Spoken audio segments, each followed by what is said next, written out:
Crooks and Liars is reporting on a crazy story coming out of Nebraska involving capital punishment.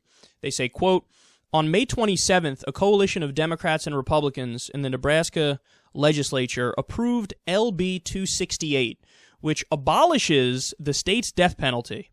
Republican Governor Ricketts had vetoed the measure, but the legislature overrode his veto. Ricketts then called for a voter referendum to overturn the repeal. Then he said that the state would execute the 10 prisoners currently under sentence of death anyway, using sodium thiopental imported from India. All right, now let me break this down a little bit for you so you understand all the different angles here. So importing the lethal injection cocktail from India, that's illegal. You're not allowed to do that, and the FDA is supposed to, by law, they're supposed to seize the sodium thiopental once it gets to America. So it's like, strike one, you're already breaking the law, and you're a fucking governor. Stay classy. Then also, this referendum that he's calling for, it hasn't happened yet. So as of right now, the law is the death penalty is illegal in Nebraska. Whether or not this governor acknowledges it or accepts it or likes it, that's the fucking law. They passed a death penalty repeal. This guy vetoed it. They overrode his veto. Sucks for you, son, if you're on the wrong side of it, but this is the way, you know, a nation of laws works and a democracy works.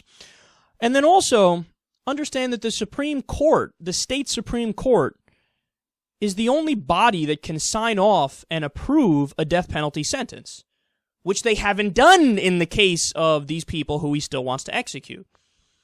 So, Governor Ricketts here simply does not give a shit that what he wants to do is illegal in 3 or 4 different ways, and he's saying, I don't care, I'm going to execute anyway. Look, this gets into a broader conversation here about what the Republican Party has become at the state level, at the national level, and just everywhere in America. It's almost like even the moderates are fairly extreme. Because, you know, there was nothing that stood out about this guy beforehand. He was just your run-of-the-mill, down-the-line, right-wing douchebag. But look at what he's doing, and everybody's just kind of like, oh, I guess that's what's going to happen. I guess he's just going to ignore the law. How have we accepted this in America? I mean, these guys, I don't know what else to call this, man. If this isn't fascism, I don't know what is. So you have a democratic body that comes to a conclusion. We're dealing with what the law just became in the state. What he wants to do by executing them anyway is illegal in 3 or 4 different ways, and he's still like, I'm going to override that because it is my opinion that we should go in the other direction. Well, then why are we even bothering to have elections anymore? Why are we even bothering to pretend like we have a representative democracy?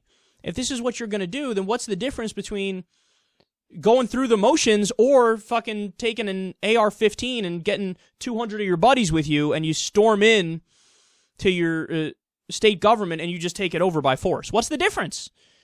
If you're not going to follow the procedures, you're not going to follow the process, you're not going to actually listen to the courts and to the democratic body, then why are we even pretending anymore that we're functioning as a democracy? And I haven't even brought up the fact about money in politics at the national level. We're talking just here at a state level with this conservative asshole.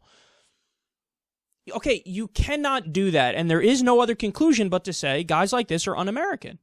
You're un-American because the whole idea, even if you're a conservative, what do they say? States' rights. We believe in states' rights. We don't want no stinking feds. Well, here you have states' rights. Here you have the state government coming to a conclusion. Okay, we want to get rid of the death penalty. Oh, you vetoed it. Oh, we overrode your veto. And he's still not even going to listen.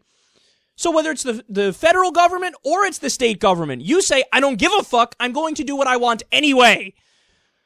What's stopping these guys from doing anything? What's stopping these guys from going to a local paper they don't like, just round them up and throw them in jail? You've already said I'm willing to ignore the law whenever I feel like it when it comes to the death penalty, taking away somebody's life. So why would you stop, I don't like this newspaper, I don't like this columnist, throw him in jail, tell him to shut the fuck up.